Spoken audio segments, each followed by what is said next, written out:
Cancer-related mortality has been declining steadily in the United States.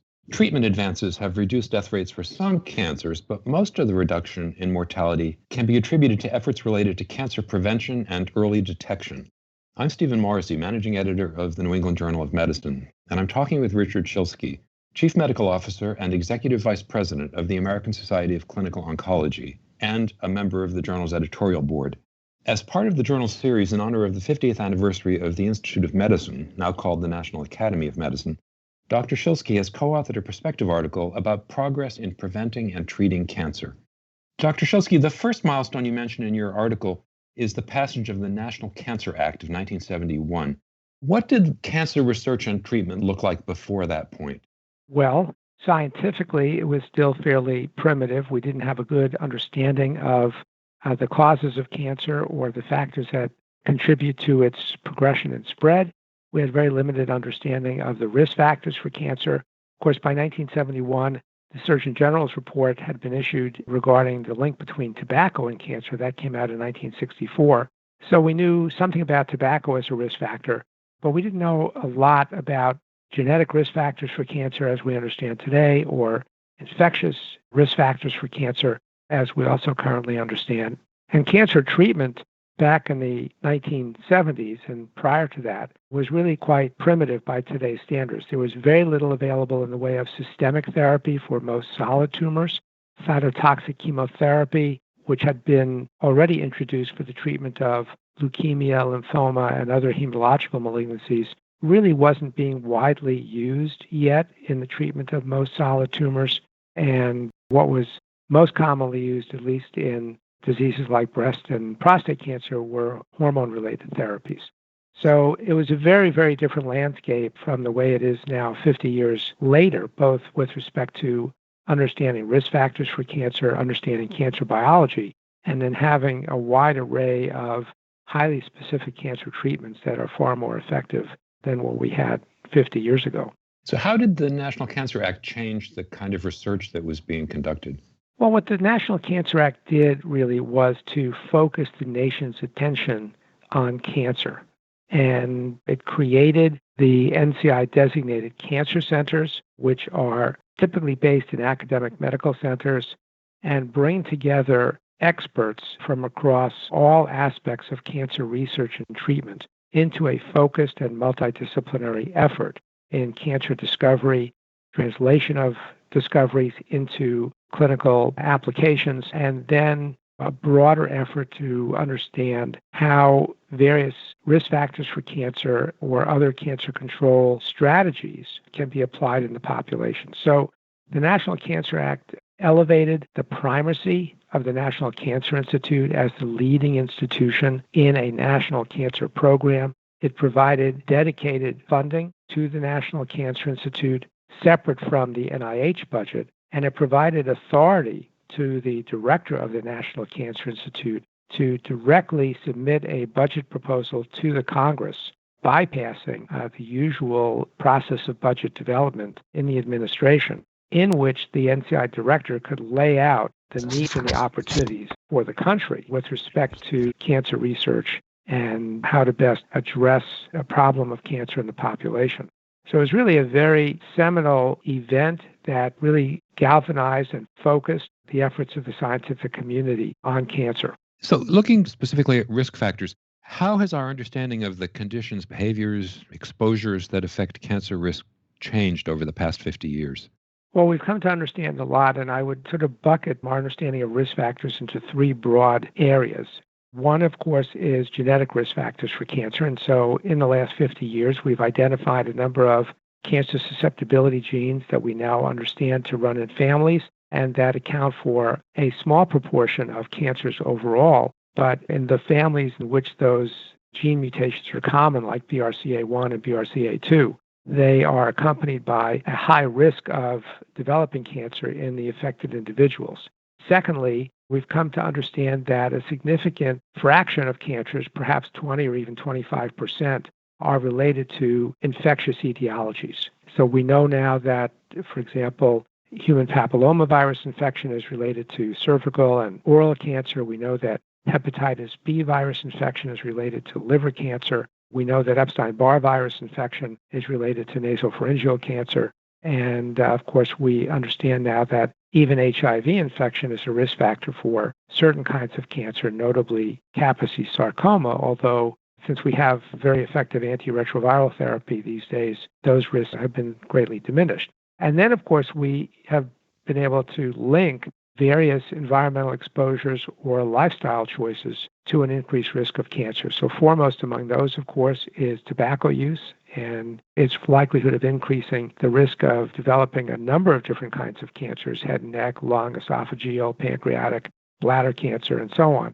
We understand the risk between excessive sun exposure and skin cancer. We understand the risk between alcohol consumption and various types of digestive tract cancers, and so on. So the risk factors for cancer come into much more clear focus than was ever the case. And of course, that has led then to potential interventions to diminish those risks. In some cases, those mitigation strategies might be risk-reducing surgeries, like prophylactic mastectomy in women who are BRCA1 gene mutation carriers. It might be, of course, quitting smoking. Tobacco cessation strategies of various sorts might be the use of sunblock effectively. It might be vaccination against oncogenic viruses like human papillomavirus.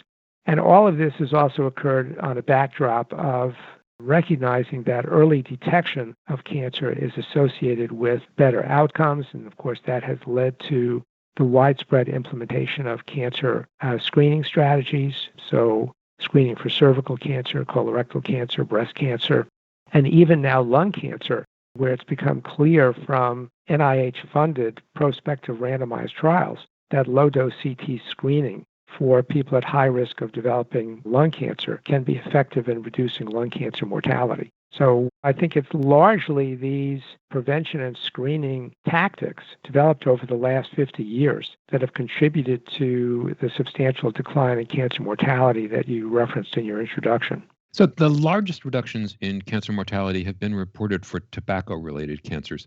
In your view, are there lessons from tobacco control efforts that can be applied to strategies related to other risk factors? Well, I think the main lesson to be learned is that it's hard to change people's behavior. And it takes a long time. It takes a lot of persuasive evidence. It takes sometimes very shocking depictions of the potential outcomes of not changing behavior. And so if you look at what's been done with respect to tobacco control, it's been a combination of legislation to limit the use of tobacco, creation of smoke-free environments, limiting the sale of tobacco to minors, implementing cigarette taxes to discourage purchase of tobacco. But it's also required a lot of public health efforts to educate people about the risks of tobacco, very overt and explicit labeling imposed by the FDA on cigarette packages, things of that sort, and even public service announcements from various organizations depicting the ravages of tobacco use by showing essentially before and after pictures of people who were previously healthy and then people who were seriously ill from tobacco-related cancers. It takes all of those things, I think, to convince people. And then you need strategies to help them quit once they've made the choice to quit. And that's where things like various tobacco cessation medications and other strategies become important as well. Turning to a treatment, you say in your article that recent targeted therapies have produced some spectacular short-term remissions of cancers that were previously quite difficult to treat, but that long-term disease control is rare and that this precision medicine benefits only a minority of patients. So what do you see as the next step in efforts to develop more broadly effective cancer treatments? The development of what we now refer to as precision medicine in oncology really stemmed from the detailed understanding of cancer as a genetic disease that emerged in the 1980s with the discovery of oncogenes and tumor suppressor genes, and then was expanded substantially in the 1990s and early 2000s with the Human Genome Project and then the Cancer Genome Atlas project that followed from that began to lay out the landscape of mutations associated with human cancers and assign causality to them. And so we now have a very complete understanding of what is often referred to as the hallmarks of cancer, We have a pretty good list of genes that, when mutated, clearly contribute to the growth and progression of cancer. And we have the development of a wide array of targeted small molecule and antibody therapies that, when applied, can produce oftentimes very spectacular remissions in patients, which are sometimes long-lasting, but in other cases, the tumor has various adaptive mechanisms that allow it to develop secondary and tertiary mutations and escape from the therapeutic effect of the targeted agent.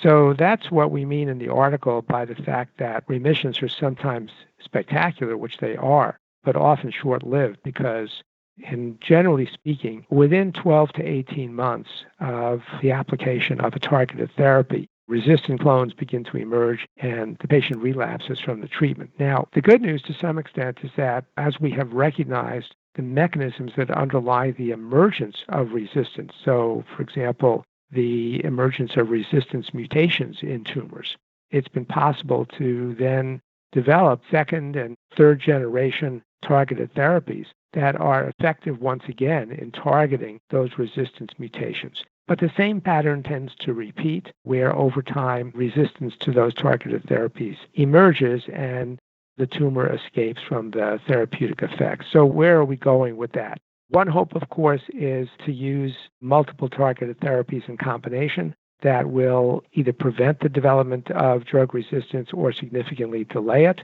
And we're beginning to see that in some diseases like melanoma, where we know that combinations of targeted therapies are more effective than single-agent targeted therapies.